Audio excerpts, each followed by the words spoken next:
सभी किसान साथियों को नमस्कार। उदय ड्रैगन फ्रूट फार्म में आपका बहुत बहुत स्वागत है।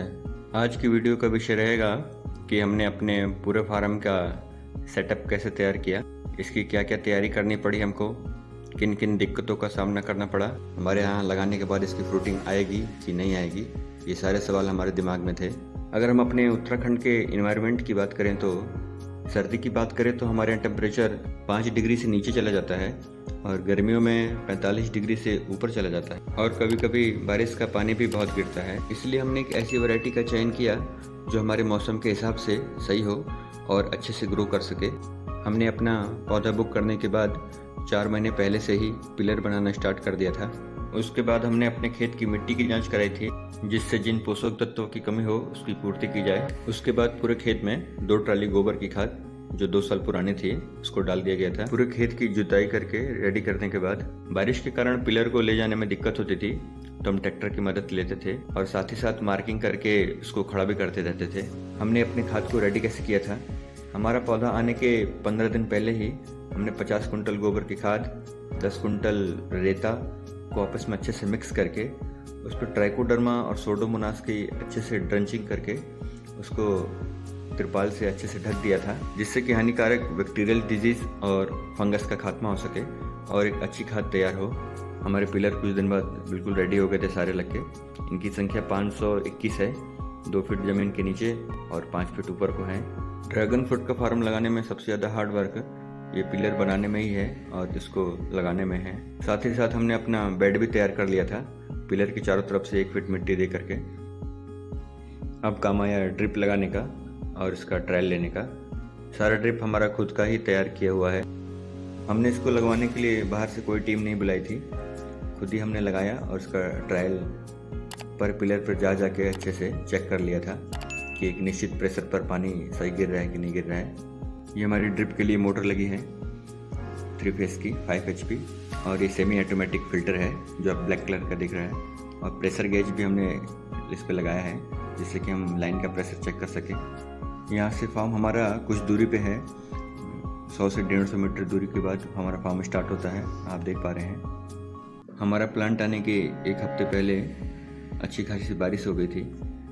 हमने बेड पहले ही रेडी कर लिया था जिससे कि प्लांट ऊपर को लगे और उसकी रूट्स को ज़्यादा नुकसान ना हो। ड्रैगन फ्रूट के प्लांट्स को ज़्यादा पानी की ज़रूरत नहीं रहती है। अगर इसकी जड़ पानी में 3 दिन तक डूबी रहे तो प्लांट ख़राब होना स्टार्ट हो जाता है। फाइनली 15 जुलाई 2021 को हमारे प्लांट आ गया था और उसी दिन से हमने इसको लगाना स्टार्ट कर दिया था। साथ में हल्की फुल्की बारिश होती रहती थी लेकिन हम इसको कंटिन्यू लगाते जाते थे। पूरे प्लांट लगाने में हमको 2 दिन का समय लगा था। 2 दिन में ही पूरे प्लांट लग के कम्प्लीट हो गए थे। प्लांट्स लगाने के 4 दिन बाद से ही बारिश ज़्यादा स्टार्ट हो गई थी। कंटिन्यू 4 दिन 5 दिन बारिश रही जिसका नुकसान देखने को मिला हमको। जैसा कि इन पौधों को पानी की कम ज़रूरत है तो बारिश ज़्यादा होने का कारण हमारे प्लांट्स नीचे से पीले होने स्टार्ट हो गए थे, आप देख पा रहे हैं। इसको रोकने का हमारे पास कोई उपाय नहीं था। हमारे काफ़ी ज़्यादा प्लांट पीले होने स्टार्ट हो गए थे 5वें-6ठे दिन से ही। बारिश 4 से 5 दिन तक लगातार होती रही जिसकी वजह से हमारे 100 से ज़्यादा प्लांट्स नीचे से पीले होने लगे। यही एक ऐसा समय था जिस समय हम बहुत घबरा गए थे क्योंकि उस समय तक हमारा बहुत ज़्यादा पैसा लग चुका था और पीछे हटने का कोई रास्ता नहीं था हमारे पास। उस समय बस यही रहता था कि कैसे भी बारिश रुक जाए और हमारे प्लांट्स कैसे भी बच जाएं। बारिश के कारण हमारे काफ़ी प्लांट्स ख़राब हो चुके थे। ये कुछ समय बाद का व्यू है, लगभग 2 महीने बाद का है। पौधे चलना स्टार्ट हो गए थे अच्छे से और उस समय बारिश भी तेज़ आती थी, लेकिन हमारे फार्म का पानी 1 से 2 दिन में पूरी तरह से कम हो जाता है। बारिश का सीज़न अब ख़त्म हो गया था, पौधे हमारे चलना स्टार्ट हो गए थे। इनको सहारा देने के लिए हम इनको पिलर के सहारे बांधते रहते थे जिससे कि ऊपर की तरफ चलते रहें। हम अपने प्लांट्स को फंगस से बचाने के लिए ट्राइकोडर्मा और सोडोमोनास का स्प्रे समय समय पर करते रहते थे जिससे पौधे को बैक्टीरियल डिजीज़ और फंगस से बचाया जा सके। ये दोनों बायो के ही प्रोडक्ट हैं। अब पौधे हमारे 3.5 महीने से ऊपर के हो चुके थे। हमको ऐसा लगने लगा था कि पौधे को खाद की ज़रूरत है तो उसके चारों तरफ से थोड़ी थोड़ी मिट्टी हटा करके हम उसके जड़ में गोबर की खाद, केंचुए की खाद और रेता मिक्स करके पर पिलर 5 से 6 किलो ही खाद देते थे क्योंकि इसको बहुत ज़्यादा खाद की ज़रूरत नहीं थी। हमने 2 साल पुरानी ही खाद ली थी जो पूरी तरह से भुरभुरी हो चुकी थी। आप हमारे फार्म का व्यू देख सकते हैं। ये लगभग 3.5 महीने के प्लांट्स हो चुके थे उस समय हमारे, और बीच में हमने इंटरक्रॉपिंग भी कर दिया था थोड़ा बहुत। इसी बीच हमने अपना रिंग बनाना भी स्टार्ट कर दिया था, तो जहाँ जहाँ रिंग की ज़रूरत पड़ती थी हम उसको लगाते जाते थे। आप देख पा रहे हैं ठंड का मौसम नज़दीक था, ठंड धीरे धीरे बढ़ती जा रही थी। तो हमारे पास ये धान की पराली थी, धान का वेस्टेज जो होता है, तो उसको हमने अपने पिलर के जड़ में अच्छे से चारों तरफ से बिछा दिया था, जिससे कि बेड को गर्माहट रहे और पौधा ठंड से बचे। इसके लिए आप देख पा रहे हैं हमने पूरे बेड को मल्चिंग कर दी थी पराली से। इनकी लाइन के बीच में जो जगह बची थी उसमें हमने सब्जियां लगा ली थी, जिसमें पत्ता गोभी, फूल गोभी, मूली, आलू, प्याज, लहसुन, धनिया, चना, ये सब लगाया था हमने इसमें। ड्रैगन फ्रूट की फ्रूटिंग नेक्स्ट ईयर से ही स्टार्ट होती है, इसलिए भी हमने इसमें बीच में इंटरक्रॉपिंग कर दी थी, जिससे कि हमारा फार्म साफ़ सुथरा रहे और सब्जियां तो मिलती रहें। जैसे ही दिसंबर मंथ आया, हमारे काफ़ी प्लांट्स में जो लीफ मैच्योर नहीं हो पाई थी वो येलो होने लगी, धीरे धीरे गलने लगी, क्योंकि टेम्परेचर काफ़ी लो होने लगा था। इसके लिए हम स्टेनस कंपनी का एक प्रोडक्ट आता है ग्रीन मिरेकल करके, उसको हर 15 दिन पर 17 लीटर की टंकी में 65 ml स्प्रे करते थे, जिससे काफ़ी अच्छा असर देखने को मिला था। साथ ही साथ हम फंगिसाइड का भी स्प्रे करते रहते थे इस पर, ट्राइकोडर्मा और सोडोमोनास का। जैसे ही फरवरी मंथ आया और टेम्परेचर धीरे धीरे बढ़ने लगा, तो हमारे मदर प्लांट्स पे और ऊपर प्लांट्स पे भी काफ़ी ज़्यादा न्यू लीफ निकलनी स्टार्ट हो गई थी। तो हम इस पर 1 या 2 ही रखते थे, बाकी सभी को कट कर देते थे, जिससे कि प्लांट अच्छे से ग्रो कर सके।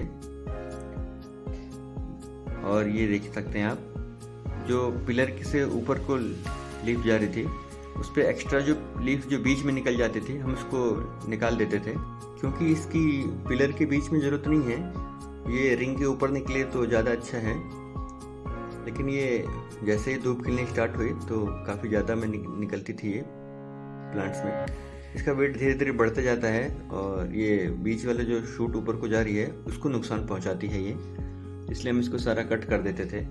मार्च मंथ में एक समस्या और देखने को मिली हमको। ये जो ग्रीन वाली इल्लियाँ होती हैं, ये प्लांट के ऊपर टिप पे चढ़ जाती थी, जो न्यू लीफ होती है उसको ही जाके ये खाती थी। हम प्लांट्स को इल्लियों से बचाने के लिए नीम ऑयल का स्प्रे करते थे प्लांट्स पे, जिसका काफ़ी अच्छा असर देखने को मिला था हमको। उसके बाद एक दिक्कत का और सामना करना पड़ा हमको, वो थी आंधी। इसकी वजह से हमको काफ़ी नुकसान हुआ। लगभग हमारे 40% से ऊपर लीव्स पूरी तरह से टूट गई थी। 1-1 फीट की, 2-2 फीट की लीफ पूरी टूट जाती थी तेज आंधी की वजह से।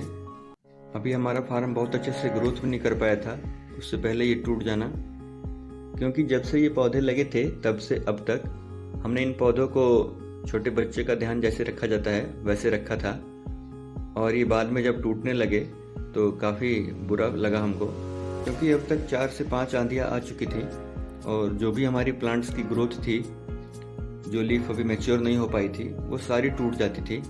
इसको रोकने का कोई उपाय नहीं था हमारे पास। इस तरह से अब तक हमने 11 महीने की जर्नी कंप्लीट की थी। फिर मई लास्ट में बडिंग आनी स्टार्ट हुई और फ्लावर खिलने स्टार्ट हो गए थे। अगर अभी तक का हम अपना एक्सपीरियंस शेयर करें तो यदि आप ये फार्म लगाते हैं और इसकी देखरेख खुद करते हैं, लेबर कम लगाते हैं, तो जितने लाख की इसकी लागत है उतना ही आपको मेहनत करनी पड़ेगी, क्योंकि हम दूसरी जो भी खेती करते हैं उसकी अपेक्षा इसको बहुत ध्यान रखना पड़ता है। इसके हर पौधे को पिलर के सहारे बांधा जाता है ऊपर ले आने के लिए। हर पिलर पर फंगस का ध्यान रखा जाता है और इसके जरूरी पोषक तत्वों का भी ध्यान रखा जाता है। आप देख पा रहे हैं ये फ्लावर कुछ हाल ही खिले थे, इन पे मधुमक्खियाँ अच्छी खासी आ रही हैं, जिससे पॉलिनेशन अच्छा होता है। वीडियो देखने के लिए आपका बहुत बहुत धन्यवाद। मिलते हैं अगली वीडियो में।